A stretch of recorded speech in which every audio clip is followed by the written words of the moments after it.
जो गुण हैं वो अधिकारी बनने के रास्ते में बाधा नहीं। इसके लिए जरूर हम लोगों ने कुछ तकनीकी चेकलिस्ट बना रखी होती हैं। मसलन मैं 5 चीजें जरूर जांचता हूँ। मैं बात करता हूँ पोस्चर की, यानी कि आप कैसे बैठे हैं, सिटिंग पोस्चर।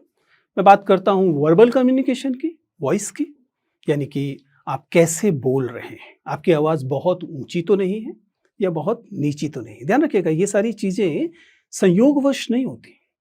एंजाइटी आपकी आवाज़ को बढ़ा देती है। आप तेज बोल रहे हैं, ये आपके आत्मविश्वास का लक्षण नहीं है, ये आपके डरे होने का लक्षण है। और हम इस बात को बहुत आसानी से, कोई भी जो इतने सालों से मैंने बताया कि बहुत वरिष्ठ अधिकारी हैं, बहुत अनुभवी व्यक्ति हैं, उधर बैठकर आपकी आवाज़ की शुरुआती 2 मिनट में जान चुके हैं कि आप कितने नर्वस हैं, और उसके लिए बहुत अधिक परिश्रम करने की आवश्यकता नहीं है। खैर, तो वॉइस लेवल यानी वर्बल कम्युनिकेशन, जिसमें कि गति और आवाज़ की का जो वॉल्यूम है, दोनों को देखा जाता है। इसके अलावा आई कांटेक्ट, सबसे खूबसूरत चीज़ मानव संप्रेषण में यदि कुछ है तो आपकी नज़रें।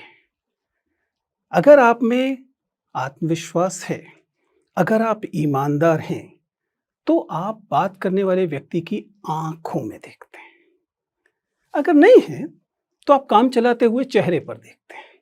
लेकिन अगर आप झूठ बोल रहे हैं, अगर आप चुरा रहे हैं कुछ, अगर आप फेक कर रहे हैं कुछ, तो अक्सर आप ऊपर देखते हैं। ये साधारण सा तरीका है। कुल मिलाकर मैं क्या कह रहा हूं, जब आप किससे बात कर रहे हैं तो उसकी आंखों में या कम से कम चेहरे की तरफ देखिए। इसके अलावा हम बात करते हैं अक्सर हैंड मूवमेंट की, हाथों से आप क्या कहने की कोशिश करते हैं। ये एक अलग अलग समय में अलग अलग स्थितियां हैं, खड़े होते हुए अलग होता है, लेकिन चूंकि आमतौर पर साक्षात्कार बैठकर है, इसलिए सबसे आसान होता है कि आप न्यूनतम हैंड मूवमेंट रखते हैं। और फाइनली कुल मिलाकर प्रवाह, फ्लो, वह सबसे महत्वपूर्ण चीजों में से एक होता है कि आप जब बातचीत कर रहे हैं तो आप रुक रुक कर, अटक अटक कर बोल रहे हैं, या आप चूंकि अपनी बात पर यकीन रखते हैं इसलिए बात को एक प्रवाह में बोल रहे हैं। मैं ये नहीं कह रहा कि सभी लोग बराबर क्षमता से भरे हुए होंगे, क्षमताएं कम या ज्यादा हो सकती हैं, लेकिन कुल मिला के ये एक ब्रॉड स्पेक्ट्रम है, एक बड़ी सी एक चेकलिस्ट है 4-5 चीज़ों की, जिनका आप ध्यान रख सकते हैं जब आप साक्षात्कार में, किसी भी साक्षात्कार में हो, और यूपीएससी साक्षात्कार में तो खास तौर से।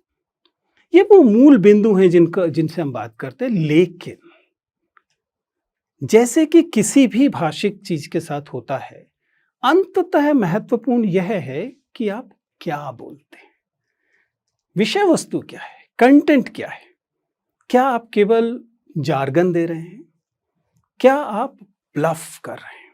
किसी भी इंटरव्यू को, खासतौर से यूपीएससी इंटरव्यू को तबाह करने के लिए आपका केवल एक बार झूठ बोलना काफी है।